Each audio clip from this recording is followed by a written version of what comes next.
হাজার রহস্যে ঘেরা সমুদ্র কারো কাছে অপার বিস্ময়, আবার কারো কাছে ভালো লাগার শেষ গন্তব্য।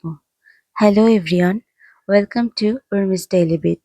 গত পরশুদিন আমার হাজবেন্ডের অফিসে অ্যানুয়াল পিকনিক ছিল, নিয়ে গিয়েছিল কুয়াকাটা। আজ সেই ট্রিপটাই তোমাদের সঙ্গে শেয়ার করি, চলো।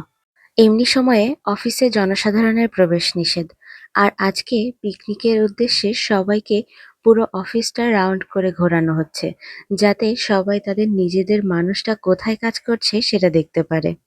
অফিস ট্যুর শেষে ফাইনালি আমাদের জার্নি স্টার্ট হয়। তারপরই হাতে চলে আসে এরকম কিউট দুটো কমলা। মাঝে আমরা একটা ব্রেক নিই আর ওখানে আমাদের লাঞ্চটা কমপ্লিট করি।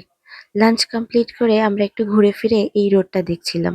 দেন এগেইন জার্নি স্টার্টেড, আর আমরা খুব তাড়াতাড়ি কুয়াকাটা পৌঁছে হোটেলে চেক ইন করি।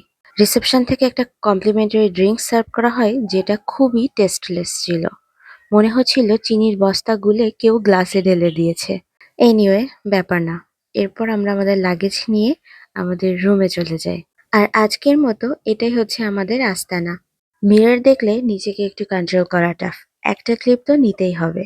এরপর দেখলাম হোটেলে একটা সুইমিং পুল আছে। ভাবলাম কাল একটু ঝাপাঝাপি করাই যেতে পারে। দেন আর দেরি না করে ফ্রেশ হয়ে আমরা চলে যাই লেম্বুর বন, যেখানে মূলত সূর্যাস্তটা খুব ভালো দেখা যায়। কুয়াকাটা এসে সাধারণত সবাই জিরো পয়েন্টেই বেশি ঘোরাঘুরি করে, ওইটাই মেইন বিচ বলা চলে। কিন্তু আশেপাশের এই বিচগুলো জিরো পয়েন্টের থেকে আরো বেশি সুন্দর।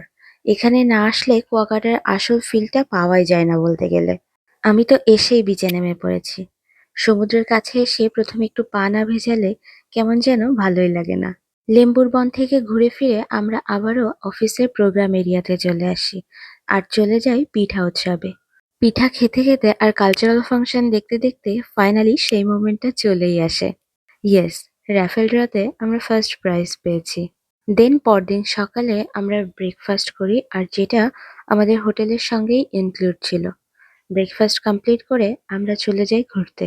একটা বাইক রেন্ট নিয়ে আমরা সোজা গঙ্গামতির চর চলে যাই। অনেকেই খুব ভোরবেলায় এখানে আসে সূর্যোদয় দেখতে। আমাদের আর ভোরবেলায় আসা হয়নি, তবে মেইন বিচের থেকে এই জায়গাটা অনেকটা ক্রাউড ফ্রি, যার জন্য ছবি ভিডিও সবকিছু করে এত মজা পাচ্ছিলাম। আমরা বেছে বেছে এক একটা স্পটে ছবি ভিডিও করছিলাম, দেন আবারও বাইক নিয়ে কিছুটা দূর যাচ্ছিলাম। এভাবে পুরো এরিয়াটা আমরা ঘুরে দেখি। এখানে না আসলে আসলে বোঝা যায় না যে ম্যানগ্রোভ আমাদেরকে ঠিক কিভাবে দু হাতে আগলে রেখেছে। পুরো সিডারটা এই এরিয়া দিয়ে গেছে, যার সাক্ষী হয়ে ভেঙে পড়া গাছগুলো আজও মাথা তুলে দাঁড়িয়ে রয়েছে। আর কিছুটা সামনে এগিয়েই নদীর মোহনা দেখা যায়, আর তার সঙ্গে সুন্দরবনের কিছুটা এরিয়াও এখান থেকে উপভোগ করা যায়। বর্তমানে স্থানীয় লোকেরা কিছু হ্যামক আর দোলনাটা নিয়ে জায়গাটাকে আরো আকর্ষণীয় করে তুলেছে। আর এই যে যে নদী, এটা পার হলেই কাওয়ার চর।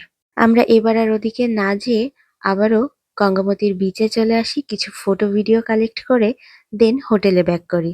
আর হোটেলে এসে সুইমিং পুলে কিছুক্ষণ টাইম স্পেন্ড করে আমরা চলে যাই বার্মিজ মার্কেটে। টাইম স্বল্পতার কারণে টুকটাক কিছু কেনাকাটা করে আমরা চলে আসি লাঞ্চ করতে। আর এখানে এসে দেখি ভাইয়ারা সবাই মিলে বসে আড্ডা দিচ্ছিল। আমরাও জয়েন করি আর লাঞ্চ কমপ্লিট করি। বিকালে জিরো পয়েন্টে কিছুক্ষণ ঘোরাঘুরি করে আমরা বাসার উদ্দেশ্যে রওনা হয়। আর এভাবেই কিছু ভালো মোমেন্টস কালেক্ট করে আমরা বাসায় ফিরে আসি। বাসায় এসে গিফট আনবক্স করে দেখি আমাদেরকে একটা মাইক্রোওয়েভ আর ফ্রাইং প্যান দেওয়া হয়েছে। আজ এ পর্যন্তই। ভিডিওটা একটু লং হলেও আশা করছি সবার খুব ভালো লাগবে। ভিডিওটা কেমন লাগলো অবশ্যই কমেন্টসে জানাতে ভুলো না। ধন্যবাদ সবাইকে।